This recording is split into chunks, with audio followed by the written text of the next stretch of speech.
Hey guys, CryptoDad here again. Thanks for joining me on the weekly hardware wallet roundup, where I try to focus on crypto hardware wallets, what's available out there, and tips and tricks on how to use them properly. We're also going to talk about the news a little bit, Bitcoin and altcoins.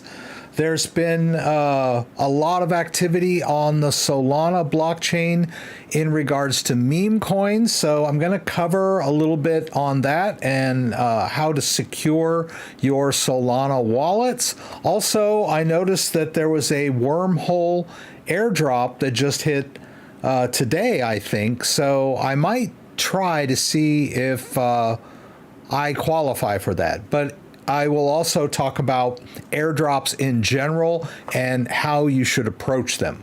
So like I said, welcome everybody. Let's go over to the screen. There's only a few people here at the moment. Let's see what we got here. Try not to mute my mic. Welcome, Simon. Good to have you. I am well, thank you. Sam Synth is here talking about a coin that I've never heard of. That's okay. Julie, I haven't bought any crypto yet. Looking at the wallet now, this one has my attention. Looking forward to this video. Okay, so I did in the headlines mention that Elipal is celebrating their 6th anniversary, and I believe they're running a special here. I'm not a huge fan of using this term airdrop when you're talking about kind of a giveaway, but that's what they've decided to use.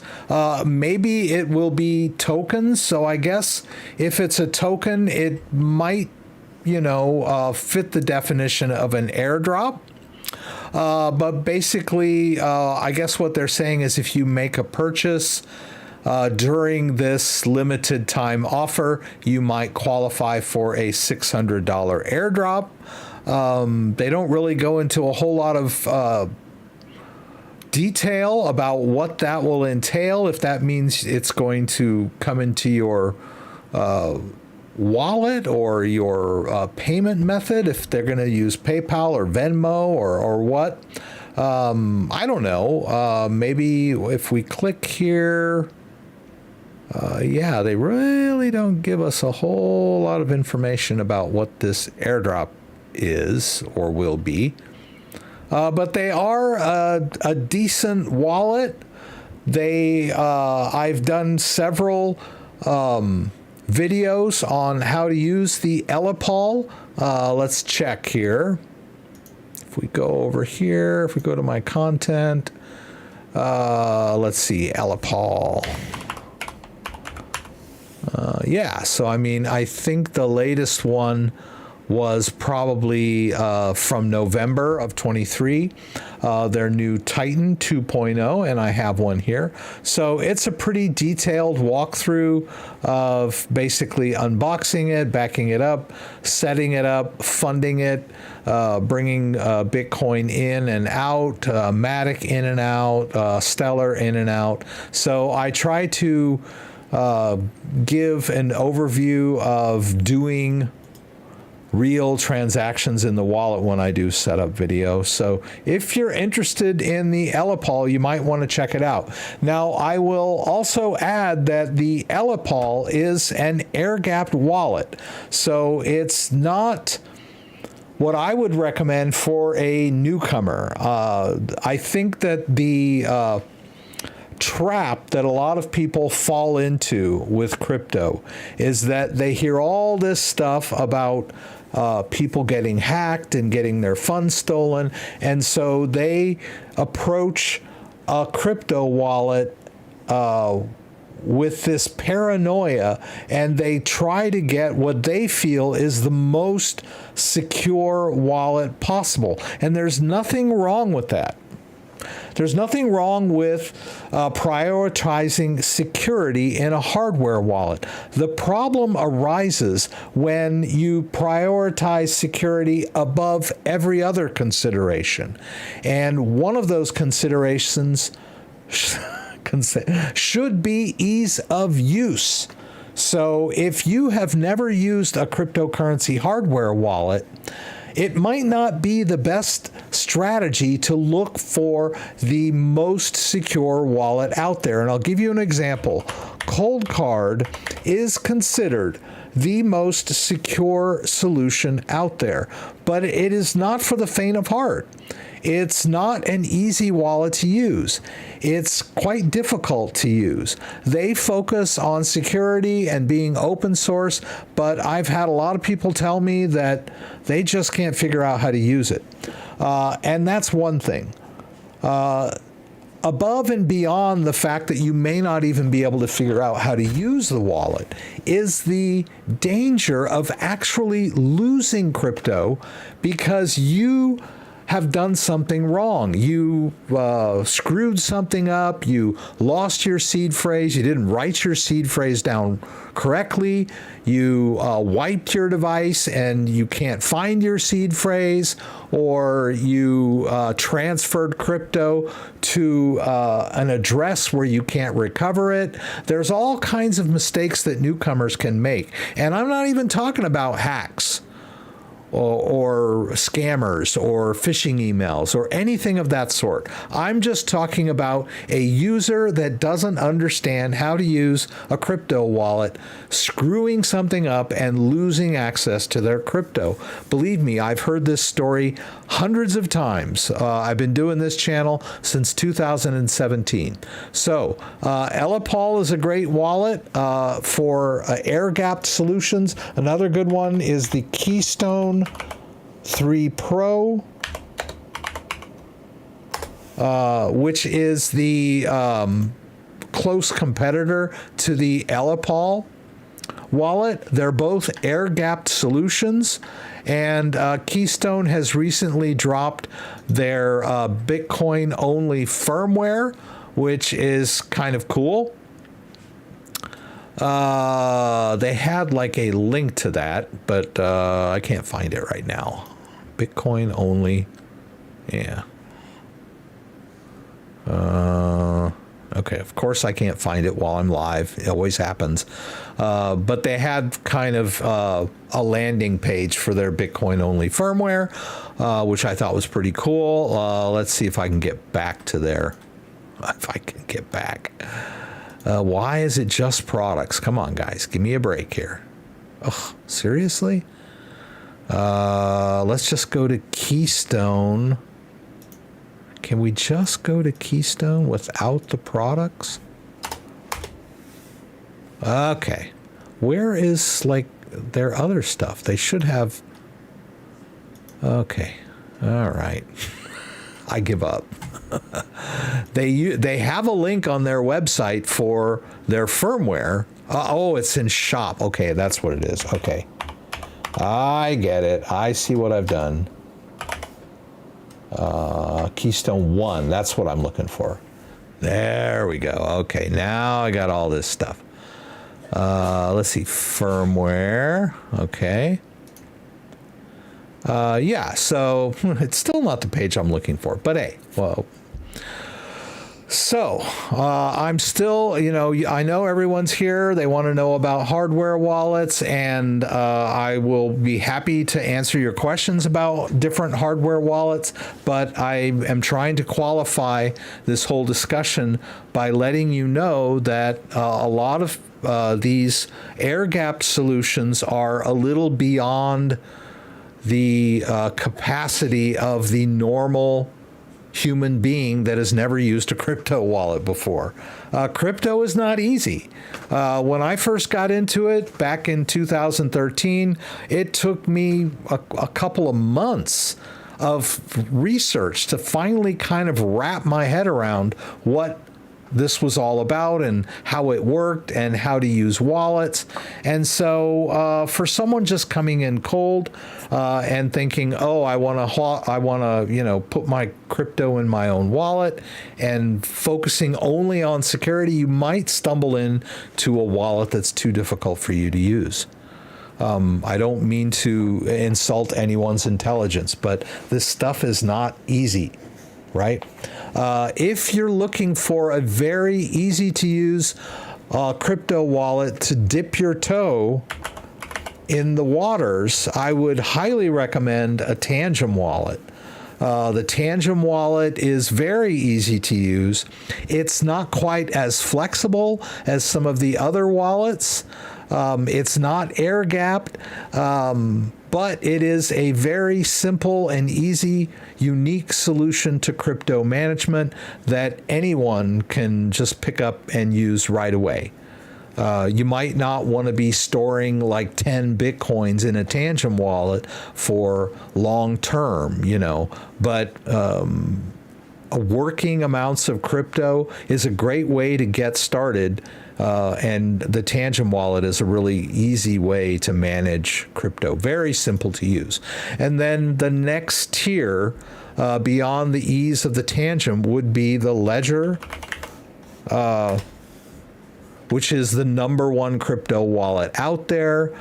They've gotten a lot of flack from their recovery service, which is totally optional, but a lot of people were turned off by that. But it's still, to me, one of it has a great balance of ease of use and functionality. In fact, the Ledger device, I believe, is one of the most functional of all the crypto wallets. It supports so many different cryptos, and it also is compatible with a lot of third-party wallets that allow you to do powerful and flexible things like Solana trading. It's a good way. And then the competitor of Ledger, of course, is the Trezor wallet, which I also would highly recommend. The Trezor Safe 3 is their newest one, and it's got a secure element chip. It's got an internal integrity check. It's a great wallet, and it's the same price at $79 as the Ledger Nano S Plus. And both of these wallets have integrity checks. In fact, I believe Elipal and Keystone also have internal mechanisms that prevent tampering. And then they also have integrity checks so that when you connect the wallet and get it set up, it will do a cryptographic integrity check with the server, the product server, to let you know whether it is a genuine device and whether or not it's been tampered with. A lot of people are really paranoid. They think that people are going to alter the wallet or do something that is going to steal their crypto in between when they buy it and when it arrives at their door. They think somewhere in the supply chain there's people altering the code or the circuitry. This is kind of a fantasy, and the cryptographic verification kind of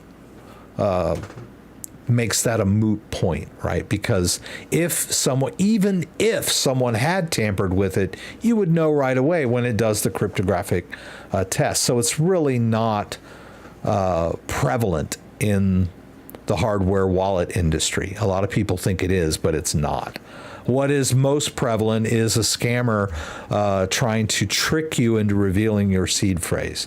And that is like 95% of the ways people lose cryptos with hardware wallets, is they get tricked into revealing their seed phrase from a malicious email or a DM from somebody on Facebook or Telegram or WhatsApp, or people get an email that they think is from Ledger and it's a scam, and they click the link, and then they're directed to enter their seed phrase, and from there the scammer has full access to their wallet. That seed phrase is a backup for your wallet in case something happens to it.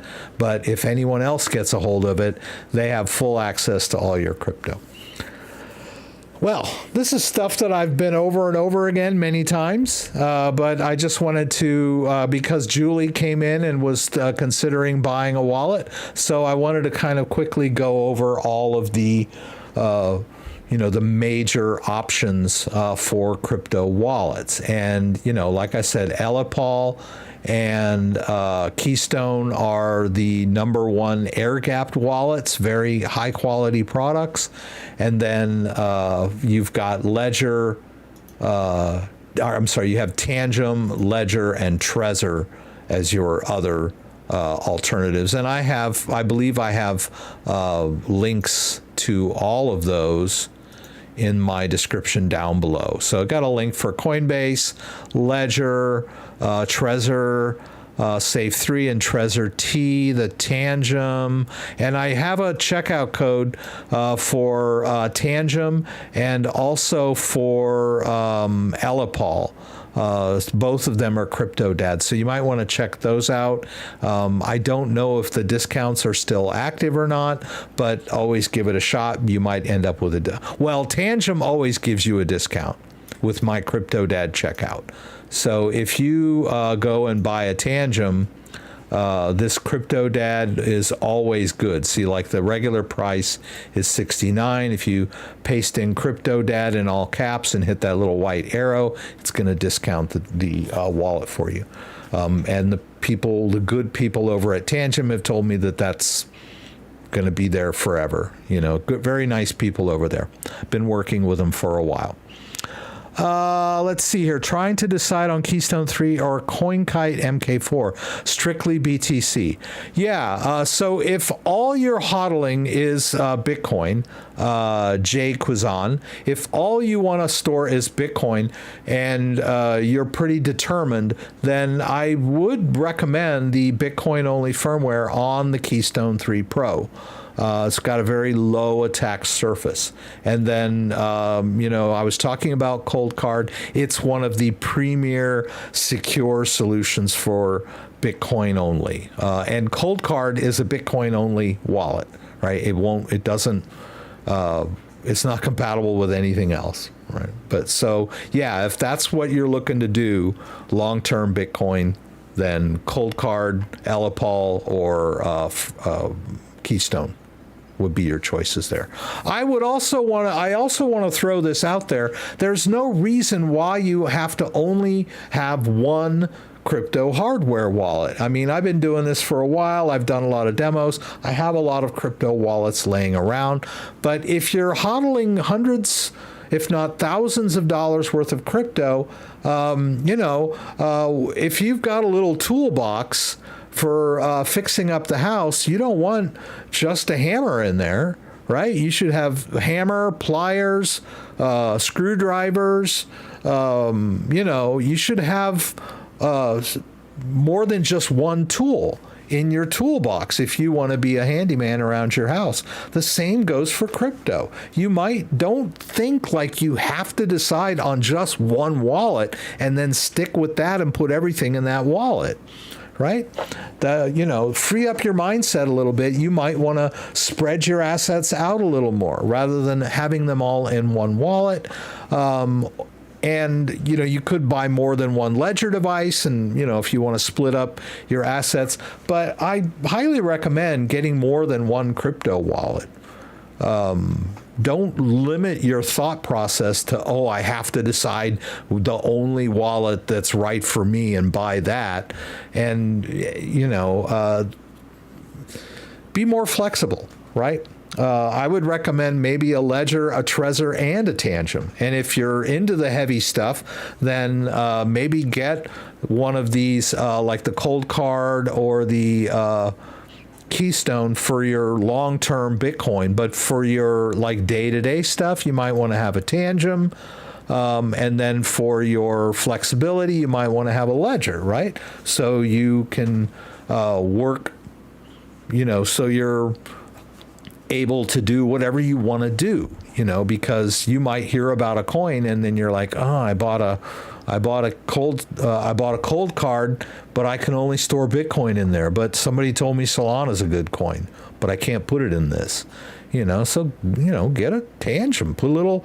The worst thing you can do is leave your crypto on an exchange, right? We heard about Sam Bankman-Fried and, playing with other people's money and crashing his own cryptocurrency exchange, FTX. A lot of people lost money on that deal that were trading crypto on his exchange, thinking it was a safe place to store their crypto. Celsius, BlockFi, a lot of those companies that were, crypto holding services, failed. Now, most exchanges are fine, like Coinbase, Kraken, Gemini, all these U.S.-based exchanges. But look at KuCoin. The U.S. authorities are kind of going after them. So a lot of people are trying to figure out what to do about the crypto they had on KuCoin. I'll tell you right now that it's not that difficult to get your crypto off of KuCoin if you think it's stuck. It's not that bad. But Binance was the same thing. And it's not just them going bankrupt, which is your biggest danger. Like in the situation of KuCoin, you may not understand what you have to go through to get access to your crypto. And if it were in your own wallet, you wouldn't be having those issues. Someone asked me about KuCoin, and I was like, well, I used it quite often, but I always dropped some Bitcoin in there, made a trade for whatever crypto I was after, and then I withdrew it to my own wallet. So I wasn't leaving large amounts of crypto on the KuCoin exchange. So when I heard that they were blocking access to people in the U.S., I was like, I'm kind of disappointed, but I don't have any crypto stuck in there. So manage crypto in your own wallet is number one. Which wallet you choose, that's entirely up to you. But definitely use some kind of wallet. It doesn't even have to be a hardware wallet, but that I would recommend that it be a hardware wallet. That's an extra layer of security. Let's see. Why not store 10 BTC for a long time in a Tangem? You can if you want to, but I look at Tangem as more of a kind of a working wallet. There's nothing wrong with doing that. I would say if you wanted to use the Tangem for long-term Bitcoin storage, you should definitely use the restore phrase option. There is a way to generate a backup phrase on the newer Tangem cards. They were designed not to use a seed phrase, which makes them quite easy to use. You don't have to do any of that extra writing of the seed phrase and managing the seed phrase.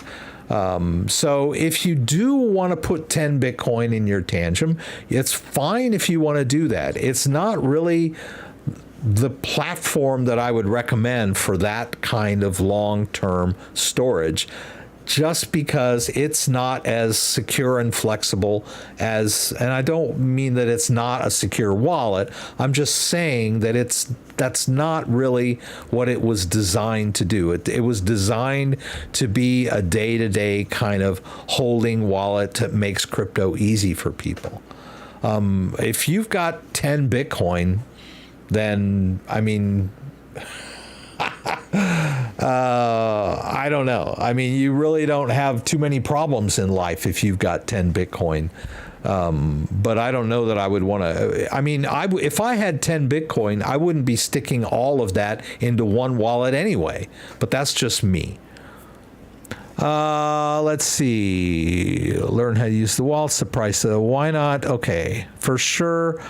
Though my grandma would lose her crypto due to ease of use just not being there. Hey, Scott, good to have you here. Always good to have Scott. Hi there. Do you scalp crypto and or stonks? I don't know what you mean by that. Aloha. Dan is here. Hey, good to have you, Dan. Exodus doesn't make it easy over to Ledger. Well, I don't believe Exodus is compatible with the Ledger. They do have support for the Trezor device, but only for the coins that are compatible with Trezor. So it is slightly confusing when people use the Exodus in conjunction with the Trezor, because there's like a a toggle between the Exodus wallet and the Trezor protected accounts.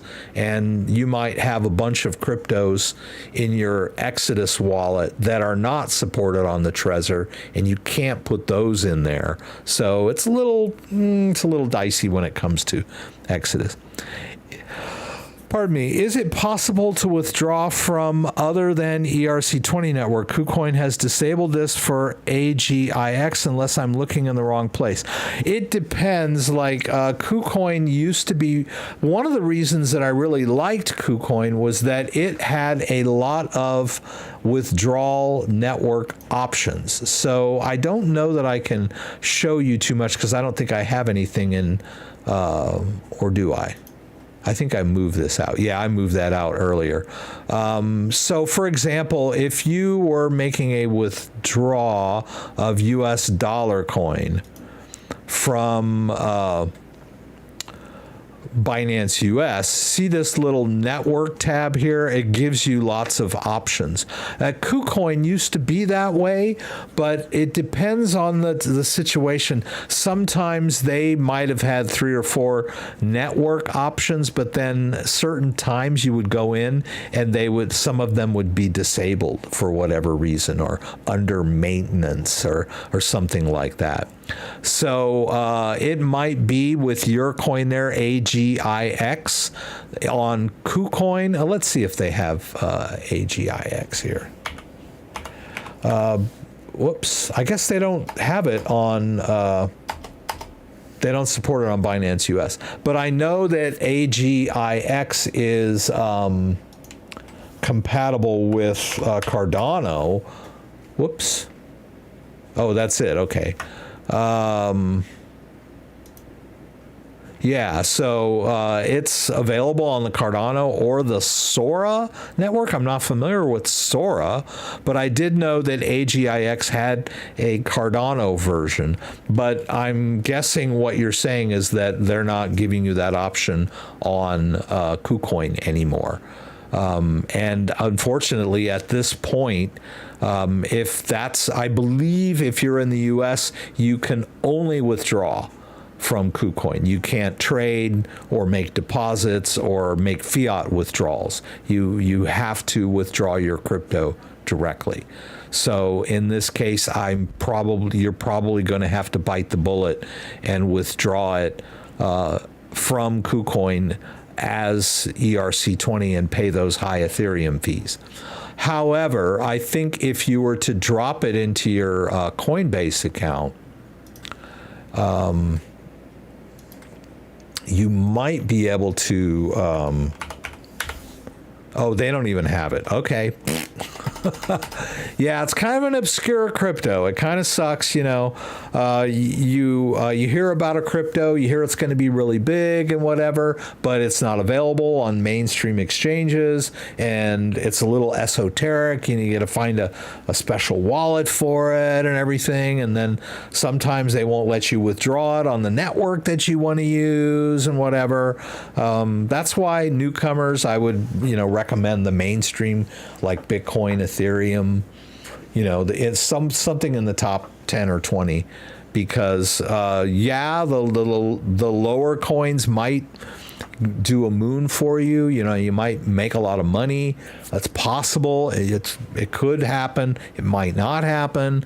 But when you get stuck with like an esoteric coin like that, where it's difficult to manage, you kind of get stuck sometimes. Let's see. In your opinion, would XRP on Exodus be okay to leave there? Exodus is an okay wallet. Let's just... I know a lot of people use Exodus. I've done some videos on using Exodus.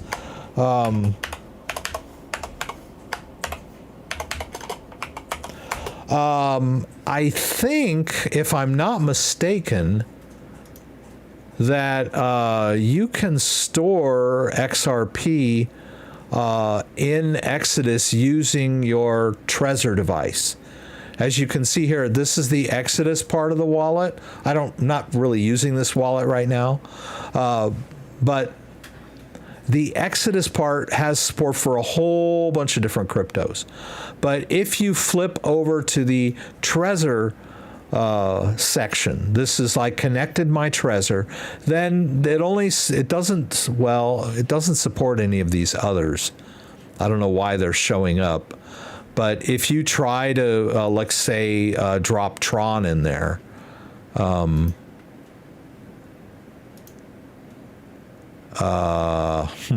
yeah, that's going to go over into your main Trezor wallet. Yeah, see, this whole thing is confusing because Trezor doesn't support Tron.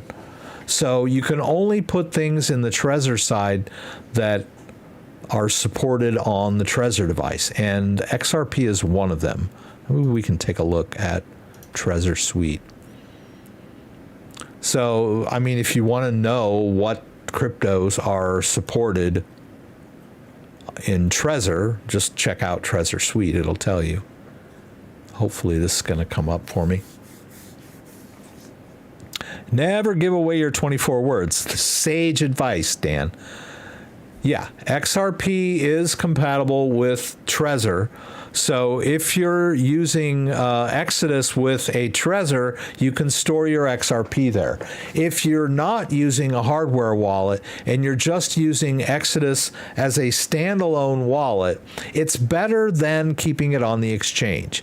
But it is not as safe and secure as using a hardware wallet. Exodus is not a hardware wallet. Exodus, you write down your seed phrase, you keep it safe and secure, but the private key of your Exodus wallet is on your computer, which is the same device that you have connected to the internet with. So that is the definition of a hot wallet, right? Where the private key is exposed to the internet directly. So yes, it's an encrypted key. It's a pretty safe wallet if you use it correctly. You want to make sure your computer is clean of viruses and malware. But with all of those qualifications taken into mind, I would say yes, your XRP is fine on Exodus. Right? That was the question. Is it okay to leave my XRP on Exodus? And my answer would be yes, but make sure you know where that seed phrase is. Make sure you don't reveal it to anyone else, and keep your computer safe and secure. Don't download, click on sketchy links, or download adware, bloatware, freeware. That kind of junk is the kind of stuff that can compromise your system, right? Windows Defender works pretty well. Make sure it's active to scan. I believe there's a firewall and antivirus in Windows Defender. It comes with Windows, but I have my own antivirus software that I pay a subscription for every year.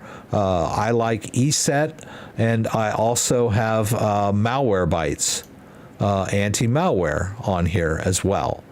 So I use two. I use my antivirus and firewall software and my anti-malware software, right? But that's just me. Let's see here. Hubby put 24-word phrase in his phone. Is that ledger useless now? Hubby. It's, the device itself is, I want to address RJ's question here, and I wanted to talk about this earlier, so let's kind of get to this. So she said that her husband put the 24-word seed phrase of their ledger device into his phone. Now, I don't know exactly where he put it, if he used it to, like he put it in Trust Wallet and imported that seed phrase into a wallet on his phone, or if he gave it out to somebody on his phone. I'm not sure how bad the situation is, but if you have exposed the seed phrase to a hardware wallet, put it in an insecure hot wallet, something of that nature, then in effect you have made that particular configuration useless. The hardware device is not useless. You can reset the hardware device and set it up as new with a brand new seed phrase. So I would recommend doing that. But before you wipe that device and set it up as new, you need to move the crypto somewhere else, either to a different wallet or to an exchange. Just get the crypto off the wallet, reset the wallet, create a brand new configuration, write down your seed phrase, keep it safe and secure, don't enter it into your phone, and then after you have done that, then that device and that configuration is safe to use. Move your crypto back in there for your long-term storage. That would be, and so if you have compromised your seed phrase and given it out to a scammer, the first order of business is get that crypto out of that wallet configuration before it's too late, right? If the scammer has gotten a hold of your seed phrase, you might still have time to move your crypto out. Approach it calmly and coolly, but go ahead and look in there, see what accounts are accessible. Hopefully the scammer hasn't had a chance to empty out all of your wallets. The scammer might be just looking for your Bitcoin or your Ethereum and not realize that you have a bunch of other crypto in there. So go in there, empty out the wallet, and then reset the device, reconfigure the device as new with a brand new seed phrase, and then you can store your crypto safely in that wallet. If you've simply lost your seed phrase, or you've exposed it to a hot wallet, then it's not that huge of an emergency, but I would still treat it, put it really high on your, the front burner. Get the crypto off of there while you still have access, so that you can make sure that you've got your crypto safe and secure. If you've imported the 24-word seed phrase of your ledger device, then yes, that configuration is now compromised, right? It may not mean that you're going to lose your crypto right away, right? If you imported your 24-word seed phrase into your Trust wallet or some other phone-based wallet, it doesn't mean that your crypto's gone yet. It just means that it's not as secure as it should be. The hardware wallet seed phrase should never be imported into a phone-based wallet or a desktop-based wallet like MetaMask or something like that. But it's not gone yet, right? It is not as high an emergency as the scammer has your seed phrase, but you have compromised the seed phrase. So yes, get the crypto out, reset the device, set it up as new, and then you can put your crypto back in there and not worry. You can sleep well at night. And then, whatever wallet your husband imported onto his phone, he can reset that as well. He can keep using it if he wants to, but now that you've reset your device, that seed phrase is no longer have access to all of your crypto, right? Just depends on how you want to do it. Which wallet do you recommend between Tangem and Keystone? Those are completely different wallets. We went a little bit at the beginning of the stream talking about all of the different options with hardware wallets out there. The Tangem wallet is a working wallet for beginners. And then your other choice was an air-gapped Keystone wallet. I can't recommend, I wouldn't know, because I don't know your level of expertise with crypto and hardware wallets.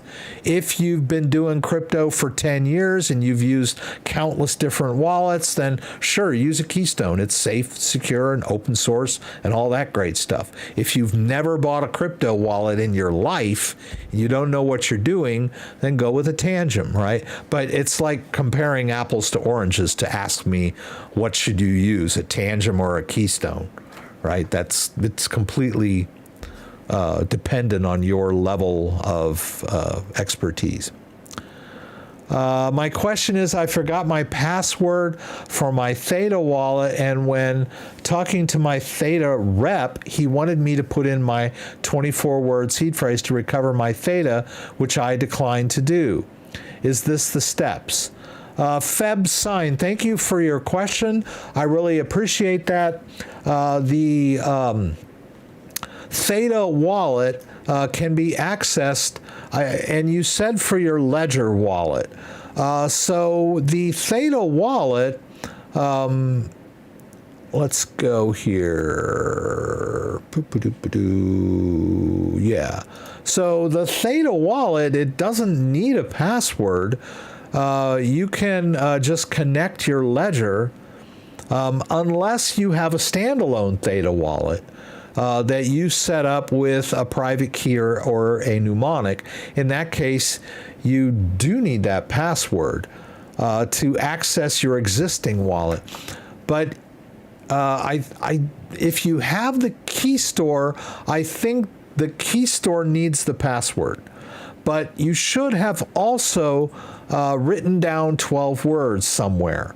And you can use the 12-word mnemonic, and then they'll ask you for a temporary password. And you don't have to remember that. But if you have a Ledger device, all you have to do, and you were using it with a Ledger device before, all you have to do is go into the Ethereum app. Let me bring the camera in here so you can see my device.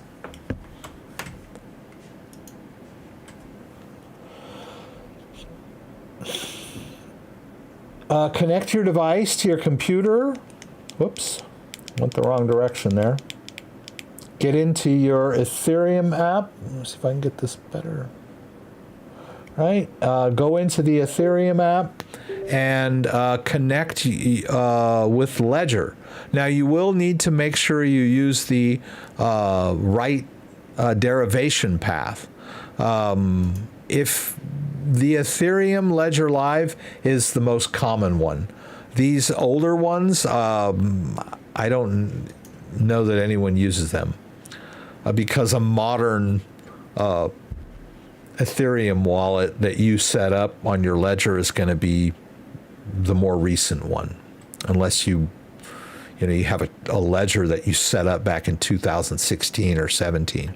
So anyway, yeah, make sure you get the Ledger Live derivation path, hit connect, and it's just basically going to search your device for any existing Theta wallets, right? And you don't need, when you're connecting a hardware wallet, you don't need a password. You probably set up a password because you had a standalone wallet, but you can still recover that wallet in the Theta wallet by using those 12 words. Like if you don't have your 12 words, then you might be out of luck. And no Theta representative would ever ask you for your 24 words, right? That's a no-no. First of all, the Theta wallet itself is only a 12-word mnemonic, a standalone Theta wallet. So any rep that was asking you for your seed phrase is a scammer. Also, a lot of people, someone was asking me about, Ledger. They said, I got an email from Ledger, and they were telling me, hey, your accounts have been compromised. We need, you need to reset all that stuff.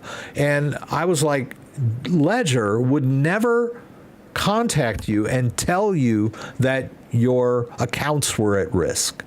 They don't deal with that stuff. They make a tool. They make a hardware device. If you've got a faulty hardware device, the battery's not working right, the screen's too dim, it's dead, it's not getting power or whatever, then you deal with Ledger, right? But Ledger is never going to call you up or email you and tell you your Bitcoin account's at risk or your Ethereum account's misconfigured. You need to contact us so we can recover it for you. That's total BS. That's like, you have a tool set out in the garage with a bunch of Craftsman tools, really good tool set, and some guy from Craftsman calls you and says your porch needs to be repaired. They don't care about your porch, right? Because they just make tools, right? So the guy from Craftsman is never going to call you and say, hey, your porch is, you need to, go out there and fix your porch. It's kind of falling apart. They don't care about that. They just care about the tools, right? If there's a problem with your tools, you call Craftsman, and under their warranty, they give you a new hammer or whatever. Same with Ledger. They're never going to call you and tell you there's a problem with your Ledger Live accounts, right? That's not their business. Anyway, I got off that. Dan just gave you that same thing, move your crypto off onto a new device. Can you connect Tangem to Solflare and use it for trading functions? No, you cannot connect your Tangem to your Solflare wallet. But you can do some swapping within the Tangem wallet. Let's take a look at that real quick. I can see if I can get this up for you guys. Here, I'm going to turn this camera off. Let's see. I never did get to, demoing the things I wanted to talk about today, but hey, that's okay. Let's see. I need to turn this on. I'm going to just do a quick demo of the Tangem here. It's probably not the ideal way to trade Solana tokens, but I believe you can do it in a Tangem wallet. Let's say if you're in Solana, you can, they don't have swap here. Interesting. Maybe not. Notice that I've somehow have acquired Bonk. They have a little swap if I had a balance in there. So I'm kind of curious as why they don't have the balance, the swap button in the Solana. So like I said, it's not an ideal platform for acquiring Solana tokens, but I think that you could. Whether or not they would have the more recent ones, like for example Hump. This is a pretty new Solana token. So for example, if we hit manage tokens and did a search for Hump, they may or may not see, they don't support it yet. Right, so you would want to use a more powerful and flexible Solana wallet for that, like Solflare. And Solflare is compatible with the Ledger device, right? You can connect your Ledger device to manage the Solflare wallet and use all the functionality of the Solflare wallet with the security of your Ledger device, right? But no, you cannot connect a Tangem wallet to Solflare. Let's delete it here and see what happens. So if we're starting from scratch, and we're like at the very beginning.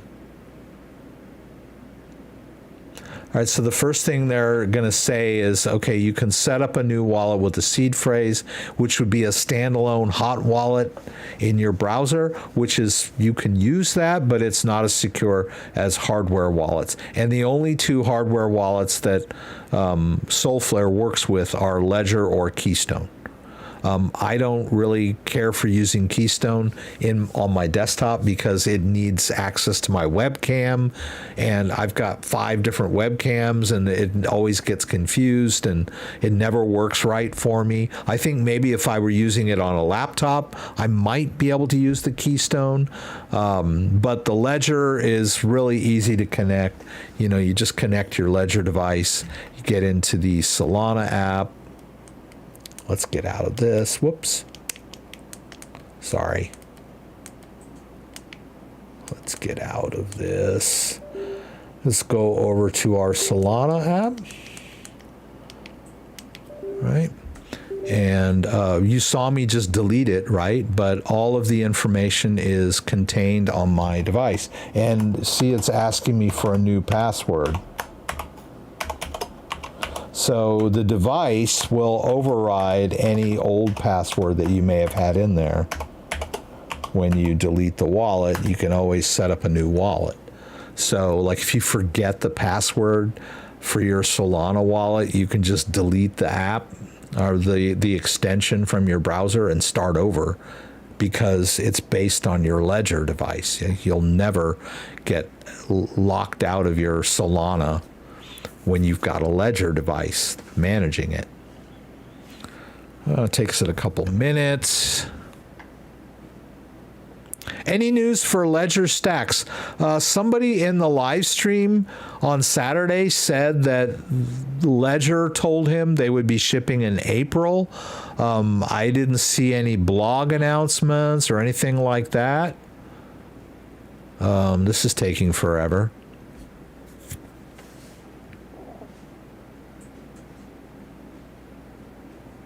Bitbox 2. Bitbox, I think I have one here. As I said, I got like almost every hardware wallet out there. It's a nice little convenient, easy to use device. I think it supports several different cryptos. It's really cool the way it's kind of got a touch interface on it, which I really like. Unfortunately for me, on a desktop, I have to put it over on like my desktop. So in order to use this thing, it needs to be like in my USB port, and now I have to reach over here to access it. It's not very convenient. It's pretty good for a laptop, you know, because I put if the laptop's right in front of me, this thing could be over on the left side of the laptop, or the right side, I guess, my orientation, and it's like very convenient and easy to use. But as far as for desktop, it's kind of a specialty device in that sense, right? Let's go back over here. So, okay. That's the derivation account. Okay. Well, maybe I have the wrong device attached.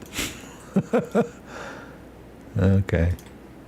No, it showed a zero balance, but it was there when I reconnected everything. Yeah. So yeah, I mean, you can delete the wallet and re-add it as long as you still have your hardware device. You're golden, right?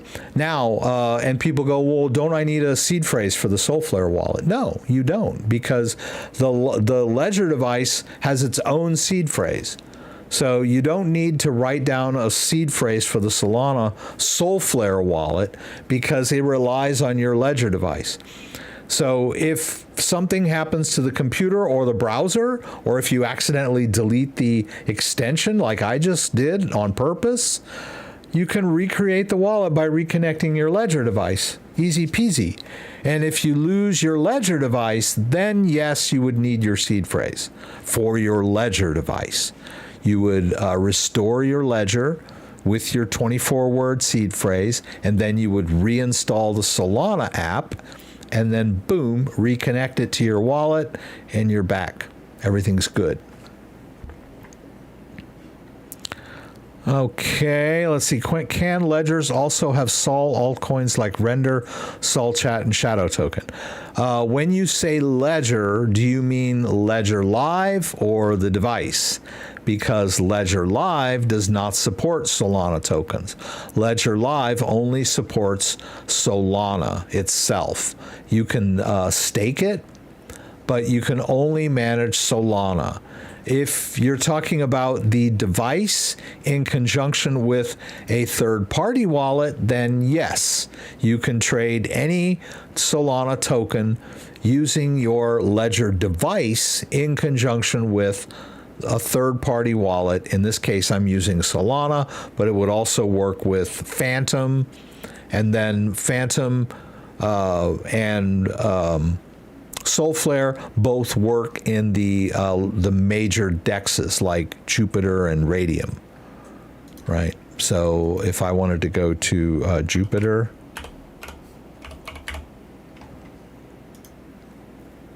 right, I would say connect wallet, and then I could use my Solflare wallet, which is being managed by my ledger.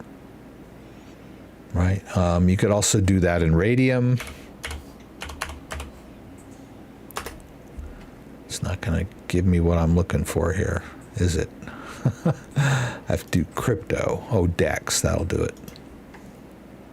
All right. Make sure I'm not clicking on an ad. I did that in a live stream a couple weeks ago. Launch the app, connect the wallet, and I've got all these choices, right? But Solflare, Phantom, Ledger. I don't know about this Wallet Connect. I don't know if you could somehow figure out a way to use Wallet Connect with your Tangem. You might be able to pull that one off, but it would be a little ganky, right? It's not going to be streamlined and easy. But yeah, we'll connect to Solflare, and that's the same address that's on my device, right? So we're all good there. Well, I had a couple of things I wanted to play around with, but then I got too busy talking about the basics and answering questions, which is really, the main reason I come out and do these streams is for you guys. So, and this Wednesday thing is only an hour. So we did kind of touch on stuff that we wanted to cover. Maybe in May for the Ledger stacks, but just rumors. Oh, okay. So I had heard April, but it was just word of mouth. I didn't see anything on there. We looked at their website earlier, and as far as Ledger, it says in stock soon, but it's been that way for a year.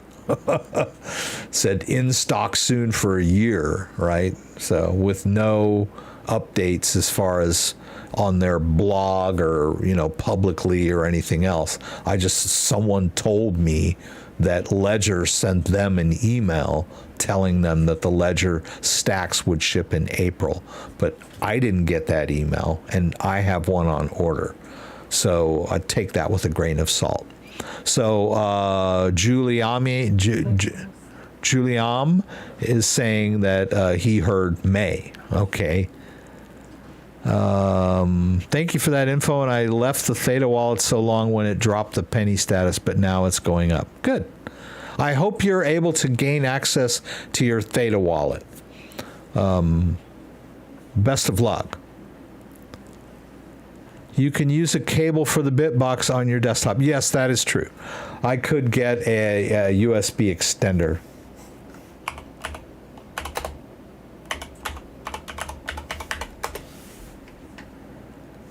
Yeah, I mean, you could get something like this and plug the Bitbox into this, and then you would have easier access to that little device. Yeah, I agree. You can do that. And I'm sure I have a cable like that laying around somewhere. Yeah. Robert Richardson, thank you so much for that subscription. I appreciate that. Let's see. I'm so glad that Dan and Scott jumped in today. I guess Kenny's probably working. Oh, there's Kenny. There he is. Hey, Kenny. Yeah, I was thinking that maybe I caught you while you were on the treadmill or something. because I didn't do early today. Like last week, I think I started at 10:30. This week, I got a little distracted. I was trying to help with a withdrawal from Uphold, and Uphold is, I just really despise Uphold for so many reasons. But one of their reasons is that you may have set up an account a long time ago, and before they required all of this KYC stuff, and now you try to make a withdrawal, and they're gonna like have all of these roadblocks in your way.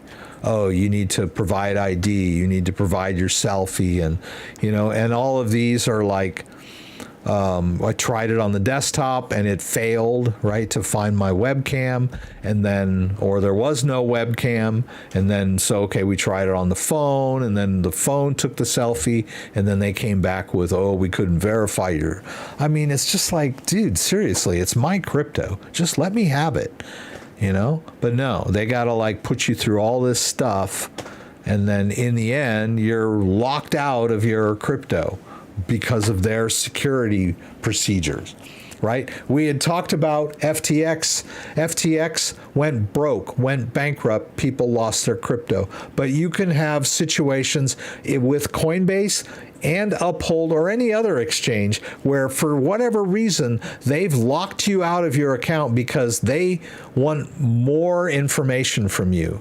They want a selfie, or they want an ID, or they want your social security number, or whatever it is they want, right? So if you don't give them that stuff, then they won't give you access to your crypto. So that's another way you can get separated from your crypto by storing it on an exchange, right? Or someone tries to hack your Coinbase account.